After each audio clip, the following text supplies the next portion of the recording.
They say she was foolish. They say she was fast. But no one asks why a girl like Oma would abandon her baby by the riverbank. This is her story. Oma, a stunning 19 years old orphan, lived with her uncle, Chief Okonkwo, who had taken her in after her parents' tragic passing when she was just 7. Chief Okonkwo was the wealthiest farmer in Umuoma, and he was loved and respected by all the villagers. However, he was a very strict man.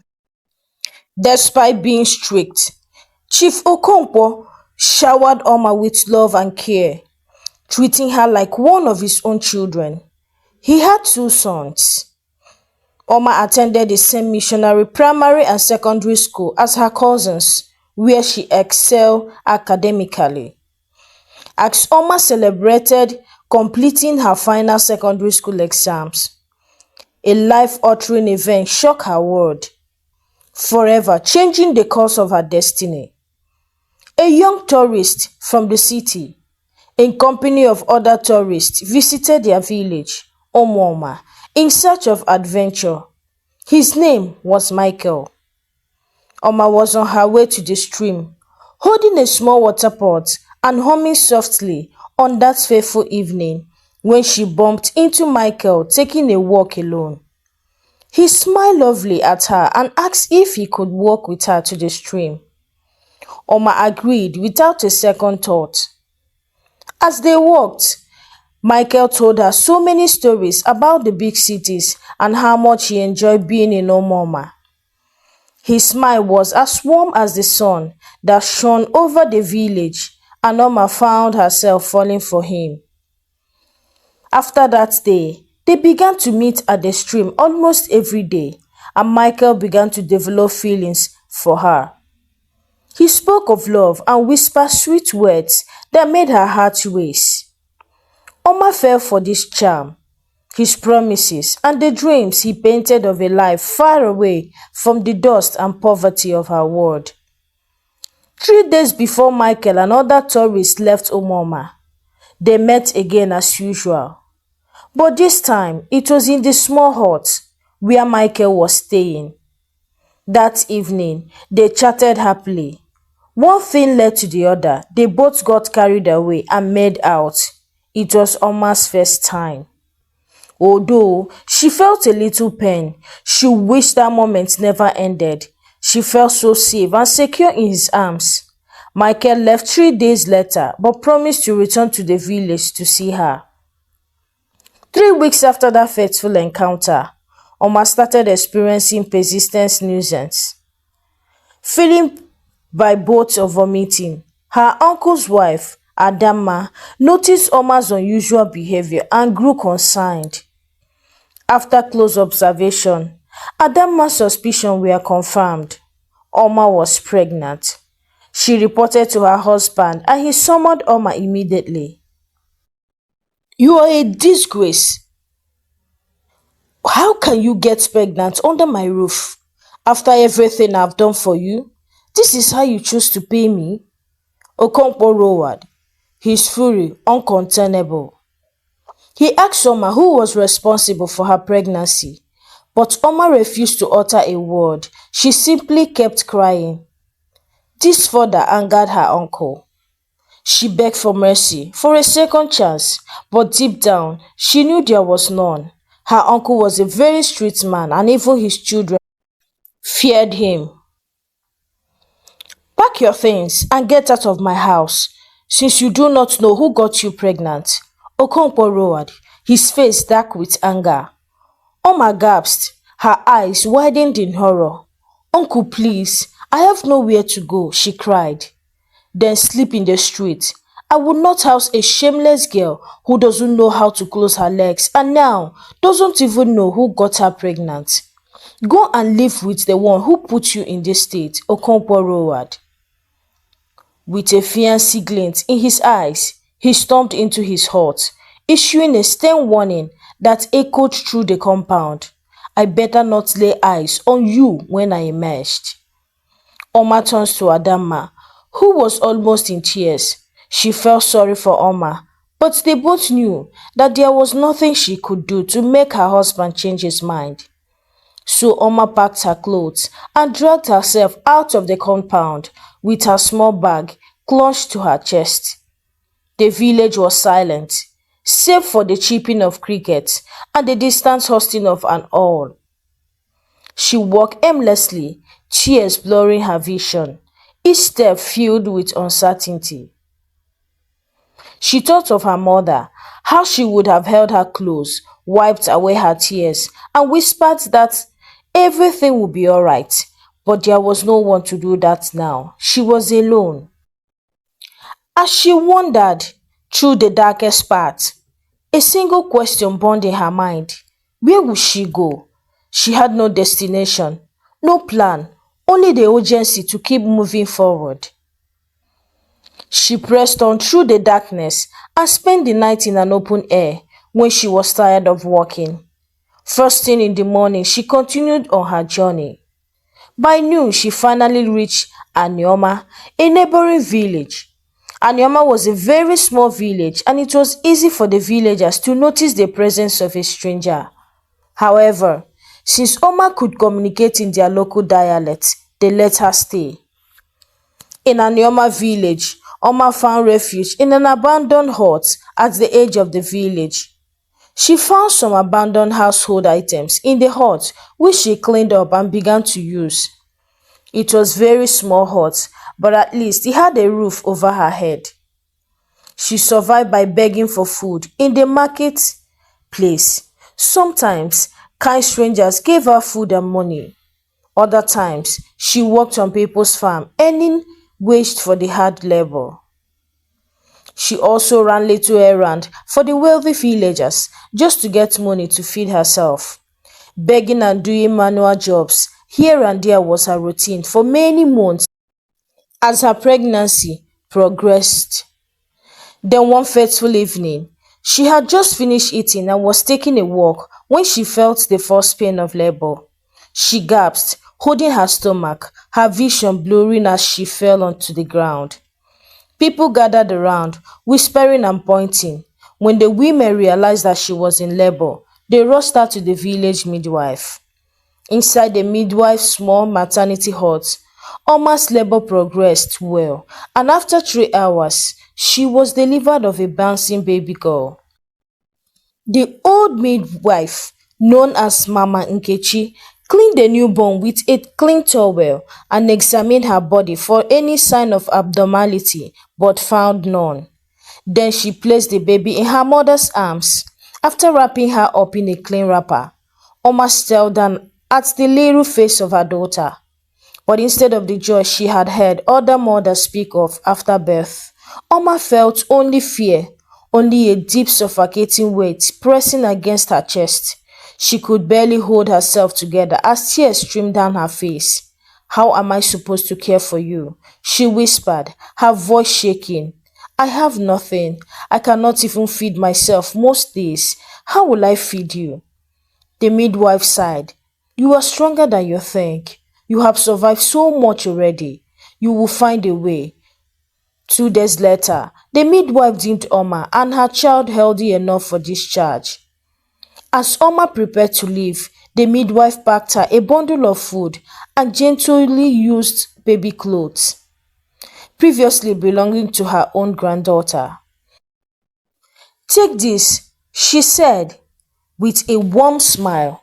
"It should help you get by until you are strong enough to walk again." She then turned to her 12-year-old grandson, helped Oma carry this item back to her hut. Oma wrapped her baby in the clothes the midwife had given her.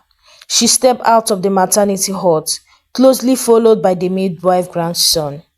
They walked past the village square, Oma keeping her head up to avoid the curious stare of those who had once pitied her. When she reached the hut, she collected the gifts from the boy and thanked him. Then she sank onto the mat she had called a bed for months. The baby stirred in her arms, letting out a little whimper. Oma rocked her gently, tears slipping down her face as she thought about the cruel reality ahead. How will I feed you? She whispered. How will I protect you? She had begged for food before and worked on people's farm for a token, but with a child strapped to her back, who would hire her? Who would take pity on her now? She wondered. She thought of going back to her uncle to beg him, but she knew that would be an effort in futility. He would not keep her in his house with her baby. It was considered a disgrace in Omoma for a girl to give birth and remain in her family house. For hours, she sat there staring at the tiny face of the baby. The hopelessness grew inside her until a thought crossed her mind, leaving the baby somewhere she might be found, somewhere safe. She decided to take the baby to the very big river located inside the forest. Only travelers used the route. Oma herself had used the same route on her way to Anioma when her uncle sent her away. I will leave my baby there and return to my uncle in Omoma. I am too young for this load, she said to herself, hoping that a wealthy traveler will find her child, take her in and give her the life she couldn't afford. Very early 5 days later, when she was strong enough to embark on a journey, Oma woke up, cleaned her baby up and breastfed her. She also ate the little food she had in the house. With the baby securely tied to her back, she gathered her manger, belongings, a handful of worn clothes, and a small basket. Then, with a deep breath, she set off into the dense forest, her footstep leading her towards the serene waters of the river.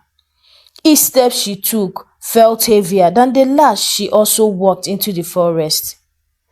When she reached the river, she hesitated, then knelt on the damp earth, wrapped her baby in a wrapper, then placed her in the basket with some of the baby clothes gifts from the midwife. She stared at the baby for a while and then burst into tears. My little baby, my sweet innocent child, please forgive me. She paused, biting her lips as fresh tears spilled down her cheeks. I have nothing to give you, my love. No warm bed, no food to fill your tiny belly. You deserve a life better than the one I can afford. Maybe someone kind will find you. Maybe they will love you the way I wished I could, without the cruel hands of poverty tearing them apart. Please, please understand. If I take you with me, I will only be leading you to suffering. And I cannot bear to watch you wither away in my arms.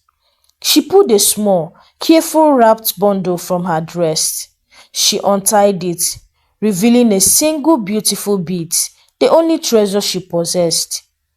This belongs to my mother, and it was the only gift she gave to me before she died.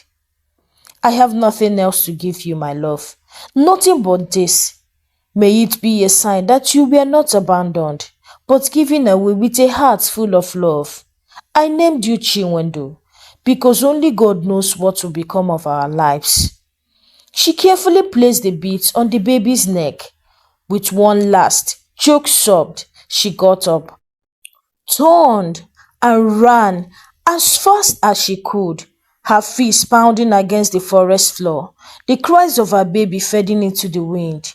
And with each step she took, her soul felt like it was being torn apart. The baby's cry shattered the quiet morning, her tiny body trembling as she kicked and fled on the basket. Her wails echoed across the water, carried by the wind. Suddenly, the river stirred. Gentle ripples spread across the surface, distorting the soft reflection of the rising sun. Slowly, a pair of glowing yellow eyes emerged just above the water, unblinking and focused. A massive crocodile slid forward, its dark-scaled body moving widely, drawn by the helpless cries of the baby. It cut through the water, swimming towards the riverbank where the baby was. The baby's sob grew louder, her tiny fist clenching in distress. The crocodile hesitated for a moment, its powerful tail sweeping behind it, then continued, moving closer to the baby. Then, just as the crocodile lunged at the baby, a loud voice rang out. "Stop there!" The crocodile stopped in its tracks. From the shadow of the dense forest, a woman emerged, holding a staff. She was middle-aged. Her long, growing hair scanded over her shoulders. She lifted her hands and began to speak to the animal in the firm but calm voice. The words were ancient, commanding and filled with something beyond human understanding. The crocodile let out a deep glutton growl, its yellow eyes twinkling with something almost like recognition. Then slowly it backed away, with one final glance at the baby. It turned and slipped silently into the river, vanishing beneath the rippling surface as if it had never been there. The woman knelt beside the child, gently lifting her into her arms. She rocked the baby, whispering softly, her voice soothing like a lullaby. "Our ancestors led me to you, little one," she murmured. "You were never meant to be lost. Now I will become your mother." The baby stopped crying, coiling into the warmth of the stranger embrace. The woman cast one last glance at the still water before turning towards the forest. Without hesitation, she stepped into the trees, carrying the child away. As the wind whispered through the leaves, the river remained silent, undisturbed, but the baby's fate had just been waiting. As for Oma, she continued to walk aimlessly, her feet dragging across the damp earth. Tears streamed down her cheeks, and her heart was heavier than her weary body. "What have I done? What kind of mother am I?" she whispered between sobs. Her body shook as she clutched her small bag around herself. Every step she took away from the river felt like she was tearing herself apart. "I had no choice," she murmured, her voice hoarse. She deserved better. She deserved to live. Yet her words brought her no comfort. The image of her baby crying alone on the riverbank burned into her mind. Was she still lying there? Had someone found her? The thought of never knowing was almost unbearable. But what choice did she have? If she had kept her child, they both would have perished in hunger and suffering. She wiped her face with trembling hands and pressed forward. The sun had risen higher now, casting golden beams through the thick canopy. She kept walking, making her way home to Umoma, to her uncle's house. She reached the familiar dirt path leading into the village. Her legs whooped as she forced herself forward, her heart hammering in her chest. Then she entered the village, met by the stares of the villagers. As she got to her uncle's compound, she hesitated before stepping inside, her presence unnoticed at first. Then a voice cut through the air. "Oma!" She turned, and there stood his cousin, Chudi, Okonkwo's first son, his eyes widened in shock. "Chudi," she choked out, falling to her knees as fresh tears poured from her eyes. Chudi rushed to her, grabbing her arms and pulling her up. Oma sobbed harder, his fingers digging into his arms. He led her into the hut and gave her water to drink. Her uncle and his wife, who had gone out, returned in the evening. Oma entered their hut and knelt before them. She apologized for getting pregnant and promised it would never happen again. "Where is your baby?" her uncle asked her. Oma burst into tears immediately. "Uncle, I lost the baby. She was stillborn." A sharp silence filled the air. Okonkwo's face twisted with grief. He got up and lifted Oma up from her kneeling position. He pulled her into his embrace, holding her as she wept against his chest. "I am also sorry," Chief Okonkwo apologized. "I think I overreacted. I felt very bad after you left, but I had no idea where to find you," he added. He welcomed Oma back into his home and got her some new set of clothes, as the ones she returned with were rags and unattractive. She gradually began to settle in, but her life never remained the same. She completely lost her peace. She sat on the bamboo mat in the small hut her uncle had given her to stay in, staring at the thatched roof. Days after she returned to Umoma, it was a cool evening. The guilt of what she has done troubled her soul like a relentless beast. Every time she closed her eyes, she saw her baby's face, helpless, alone, crying on the riverbank. "My child, please forgive me," she whispered as she continued to cry. A soft knock startled her.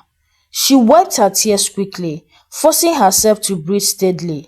It was Adamma, her uncle's wife. Oma cleared her throat, composing herself. "Come in, auntie," she managed to say. The door cracked open, and Adamma stepped inside. A concerned look on her face, she sat beside Oma, studying her. "You have been quiet since you returned. You barely eat, and I see your eyes, swollen from crying. Tell me, my child, what truly happened?" Oma swallowed hard, fighting back the sob rising in her throat. "I told you, auntie, the baby was stillborn," Adamma sighed, reaching for her hand. "I no grieve when I see it, Oma. I carried 3 babies in my womb before I had my first child. I lost them all before birth, and I know the kind of sorrow that leaves behind. But you, there is something more." Oma forced a small broken smile. "I'll be fine, auntie. I just need time." Adama studied her for a moment before nodding. "All right, my dear. Just know you are not alone. You have been given another chance, and Okonkwo has welcomed you back with open arms. Do not let grief swallow your whole." Oma nodded, but deep inside, she knew it was not grief alone that was consuming her. It was guilt.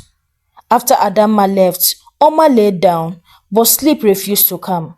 She felt suffocated by her own thoughts. She stepped outside and quietly walked towards the village stream, the same stream where her love journey with Michael had begun. She found a quiet spot and sat down, staring at her reflection in the water. "I am a monster," she choked out. "I abandoned my own child." Tears dripped from her cheeks. She wished she could go back and undo everything, but it was too late. Her child was gone. She remained at the stream for a while before she returned home. Visiting the stream every day, whether or not she was there to fetch water, became Oma's routine. Somehow, that was the only place that gave her comfort. Who then is the strange woman that picked the baby? The strange woman who picked up the baby was called Ujunwa. Ujunwa was from Umuoma village, the same village as Oma. She had been banished into the evil forest 10 years earlier. Ujunwa was a healer who had lived in Umuoma village her entire life. She was kind, generous, and known for her healing herbs. She healed all kinds of sicknesses with her miraculous herbs, and she was loved by many. But despite her kindness, fate had been cruel to her. She was barren, in a village where a woman's worth was measured by the number of children she bore. Her childlessness made her a subject of scorn. The whisper followed her wherever she went, but she endured. One fateful harvest season, the village was plagued by a mysterious illness. It began with the children. One by one, they fell ill with high fever, their bodies covered in strange rashes. Ujunwa did her best to treat the children with her herbs. Some recovered, but many did not. Parents wept as their children wasted away, their small frame unable to fight the sickness. The elders were baffled, and fear gripped the Umuoma people. The king and the village chief sought guidance from the chief priest, a revered and feared man known as Ezemo. He claimed to speak directly with the gods, and he had made consultation and proffered solutions to other problems in the past. When he was consulted, he made some incantation and carried out some rituals for 3 days. Then he asked the king to summon the villagers to the palace before revealing the results of his consultation. The king did as he was told. After the villagers had gathered, the chief priest began to speak. "There is an unclean present among us," he declared, his voice carrying over the wells of grieving mothers. "The gods are angry. A woman walked among us who has cursed this land with her barrenness. She has been rejected by the gods, and now she brings ruin upon our children." Murmurs spread through the crowd. Eyes shifted, searching for a target. Then, as if guided by an unseen force, they all turned towards Ujunwa, the only childless woman in Omoma at that time. She froze as a collective gasp filled the air. "No," she protested, stepping backward. "I have done nothing wrong. I am innocent." But her words meant nothing. The chief priest had spoken, and to defy him was to defy the gods themselves. The villagers surged forward, their faces twisted with rage and fear. "She must be cast out," someone shouted. "Banished her," another yelled. "There must be a mix-up somewhere," Ujunwa's husband protested, but no one paid attention. Chief Okonkwo, who had always treated Ujunwa kindly, was one of the few who hesitated. "Are we certain? We have no proof that Ujunwa—" The chief priest silenced him with a piercing glare. "The gods have spoken. She must be banished into the evil forest before she destroys us all." The king was not happy about the outcome of the chief priest's consultation. Ujunwa was a woman dear to the heart of the royal family, but he had no reason to doubt the chief priest. He was the eye of the gods. He ordered that Ujunwa be banished into the evil forest. Despite the little civilization that was beginning to take place in the village due to the presence of some missionaries who built a primary and secondary school, the Umoma people still upheld some of their traditions, one of which was to banish anyone found guilty of treason into the evil forest, knowing that nobody had ever survived the forest. And so Ujunwa was dragged through the village, her cries for mercy ignored. The people she had healed, the woman she had comforted, turned their backs on her. They took her to the edge of the forest and commanded her to run inside. She was with nothing but the clothes on her. She ran into the forest, away from the echoes of their curses ringing in her ears. Ujunwa wandered the forest for days until she came across the hut. She wondered how a hut could have been built in the evil forest. She moved closer and called out, but no one answered. The hut was empty. She entered and found some household items and basket of clothes. Although she was afraid, she decided to live there, hoping that the owner would show up someday.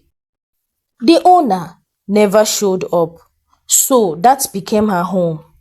She survived on the knowledge of herbs she had, and she fed on fruits and some bush animals. Nothing even happens to her, and she was never attacked by wild animals. She had lived in the forest for 10 years until that fateful morning when she was led to walk far away until she heard and followed the sound to the riverbank where she picked up Oma's baby. She walked all the way back to her hut and began to raise the baby like her own. Ujunwa found some herbs, expertly wavering them into a natural remedy. To stimulate her milk production, gently massaging her breast, she coaxed forth a nourishing flow with which she lovingly breastfed the baby. To sustain her own strength, Ujunwa feasted on lots of juice fruits and water to ensure she continued to nurture the baby. "You are a gift. You came to me when I had no one," Ujunwa whispered as she felt the baby. That morning, knowing she could not call the baby just child forever, she named her Ifunanya, meaning love. Ifunanya wrapped in her arms, letting out a tiny laugh. For the first time in years, Ujunwa felt a sense of purpose. Ujunwa spent her days gathering herbs, grinding medical roots, and tending to the child's needs. When the sun began to set, she would carry Ifunanya on her back and walked around her hut singing soft lullabies. As the months passed, Ifunanya grew stronger, her small lips filling out. She followed Ujunwa everywhere, crawling at first, then stumbling as she learned to walk. Ujunwa taught her how to listen to the whispers of the wind, to recognize the different leaves and their healing properties. Always remember, Ifunanya, Ujunwa would say as she guided little Ifunanya's small hands over different plants. The air speaks if you're willing to listen. Ifunanya was growing into a cheerful and ever-smiling, vibrant girl. The forest was her home, and Ujunwa was her mother in every sense of the word. Back in Omoma, Oma continued to visit the stream every day, to mourn the daughter she had left behind, and she kept her secret buried deep within her heart. The gentle rip of the water seems to whisper to her, reminding her of what she had done. Sometimes she spoke to the wind, her voice trembling, as though the river could carry her sorrow away. Each day she performed her duties, laughed when necessary, and played the part of a woman healed from grief, but her soul remained restless, and the weight of what she had done never left her. The pain never left, nor did the ache in her chest. Her life in Omoma had returned to normal. Her uncle treated her kindly. Adama fused over her well-being, and yet she felt as though she was merely existing, not truly living. Then one morning, about 2 years after she returned to Umoma, everything changed. She was sitting by the river, lost in thought as usual, when a voice called from behind her. Oma! Her breath caught. The voice was unmistakable, yet impossible. She turned around sharply, her heart racing. Standing a few feet away was Michael, the man who had changed her life forever. Her lips parted, but no words came out. Michael smiled, his blue eyes warm. Oma gasped, tears instantly welling in her eyes. Michael, is it really you? He stepped closer, reaching out gently. Yes, Oma, I promised I would come back to you. Oma covered her mouth, shaking with emotion. She had long buried any hope of ever seeing him again, the father of her child, the man who had loved her so deeply. I came back for you, Oma. I want to keep my promise. I want to marry you. Tears spilled down her cheeks. She had dreamt of this moment so many times, but now that it was here, it felt unreal. Michael had come back, yet deep in her heart, Oma knew that she was not the same woman he had left behind. She was a mother who had abandoned her child. Michael held her hands and looked straight into her eyes. Oma, will you be my wife? She pressed her trembling fingers to her lips. Overwhelmed. Michael, say yes, he whispered. Let me take care of you. She nodded, unable to find the word. A sob escaped her lips as she pulled her into an embrace, holding her tightly as if he would never let her again. By the next day, Michael went to see her uncle. Okonkwo welcomed him warmly, touched by his sincerity. When Michael expressed his desire to marry Oma, Okonkwo gave his blessing without hesitation. Adama wept, embracing Oma with joy. Preparation for the traditional marriage were made quickly. Michael returned to the city to finalize some arrangements, but he promised he would return for her. True to his word, he came back 2 months later with his parents and few friends. They had their traditional marriage, surrounded by friends and family. The night before Oma was to leave for the city with her husband, she stood by the stream one last time, gazing at her reflection. I am leaving, but my heart will never be free, she whispered, her voice thick with emotion. Oma left Umoma behind, but not the ghost of her past. She kept the secret of her daughter buried deep within her soul. Although she thought of telling her husband, she was scared of what the outcome would be. So she kicked against it. Life in Lagos should have felt like a new beginning for Oma. The bustling city lights, the well-furnished apartment Michael provided, and the comfort of knowing she was loved should have filled the void in her heart. But nothing seems to touch the emptiness that has settled in her soul. Michael was a good man, attentive, supporting, and kind.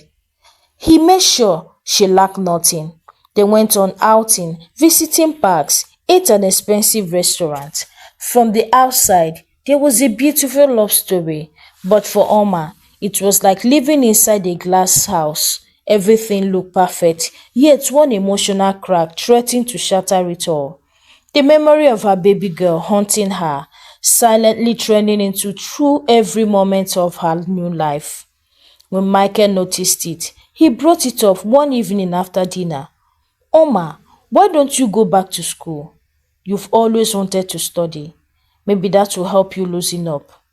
She stared at him with wide eyes, unsure how to respond. She obtained a form and began university. Each morning she left home dressed in modest clothes, blending into a sea of youthful students. She took the bus, attending lectures, read until late into the night. She studied sociology. At school, her brilliance began to shine. Her lecturers praised her essays. She found new confidence in discussions, and some of her classmates even looked up to her like a big sister. Michael was so proud of her. Years passed. She was in her fourth and final year when she discovered she was pregnant again. Michael was overjoyed. 9 months later, she gave birth to a healthy baby boy. They named him Chibuikemo, meaning God is my strength. Michael beamed with pride, and even Oma, for a reflecting moment, felt joy rip through her. Oma sang to him, held him, rocked him to sleep, but the shadow remained. Every time she heard Chibuikem, she imagined Chiwendo's face, the baby girl she left crying by the riverbank. Every time Chibuikem smiled, it reminded her of the smile she never saw her daughter give. She still refused to tell Michael the truth, even though she knew he deserved to know. At night, she would sneak out of bed and cry silently on the bathroom floor. She often looked at herself in the mirror, wondering if motherhood would ever feel complete. Her arms were full, but her heart was not. She longed to return to Umuoma, to stand by the river again, to speak to the wind and beg for forgiveness. One day, Michael touched her face gently as they lay in bed. You are always far away, Oma. Even when you smile, where do you go? She forced a smile. Nowhere. Just tired.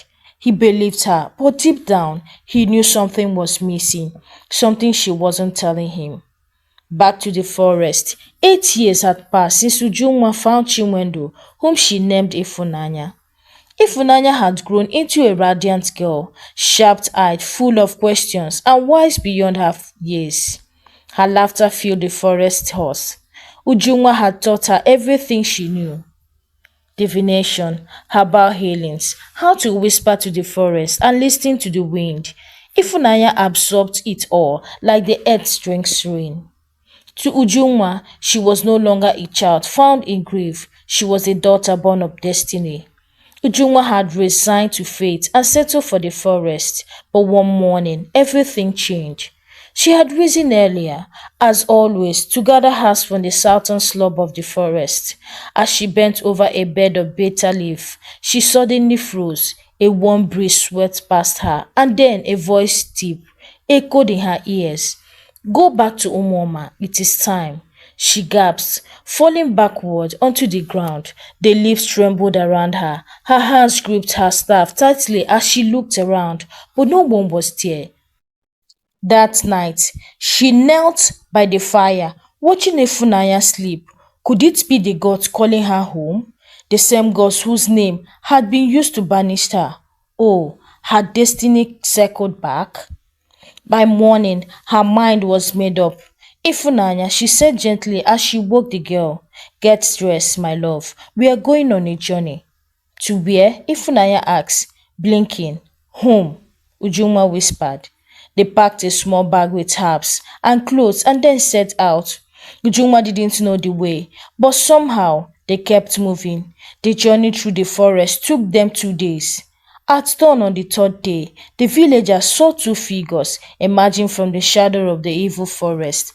Gasps rang out. Women held their wrappers. Children peeked from behind doorways. Few of the villagers recognized Ujuma. Whispers roared through Umoma like a rising storm. The return of Ujuma from the deadly forest was shocking enough, but the unfamiliar girl beside her ignited even deeper curiosity. People gathered in clusters, exchanging wide gazes, their eyes fixed on the woman once braided a curse.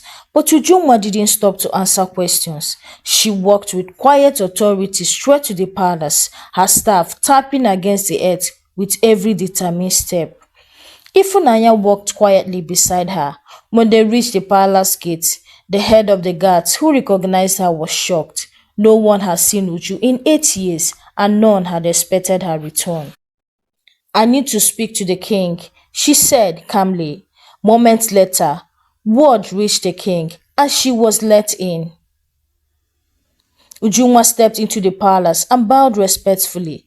Your Majesty, she began, her voice steady.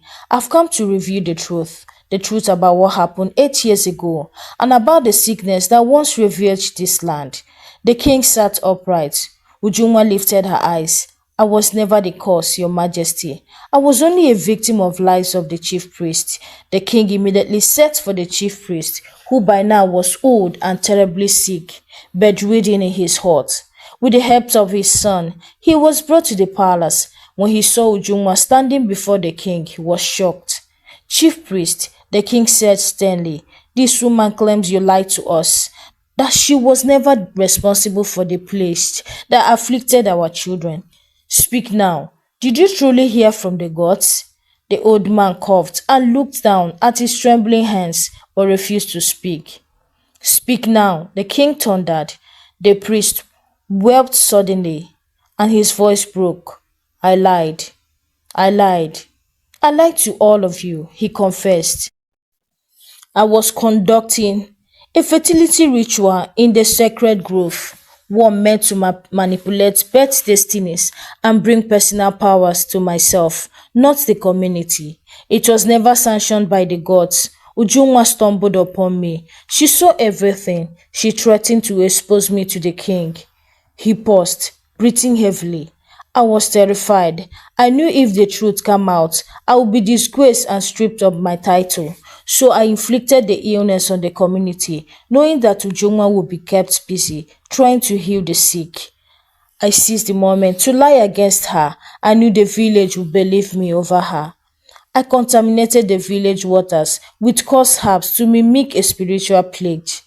The chief priest continued, his voice growing weaker. I did it to silence her, to protect myself. I am so sorry. The king rose from his seat, furious and disbelief contorting his face. You condemned innocent children. You destroyed this woman's life, and you dare to do it in the name of the gods? The chief priest simply continued to beg for mercy. The king's voice thundered, you will find no mercy here. You are hereby banished into the forest to answer to the spirit whose name you defiled.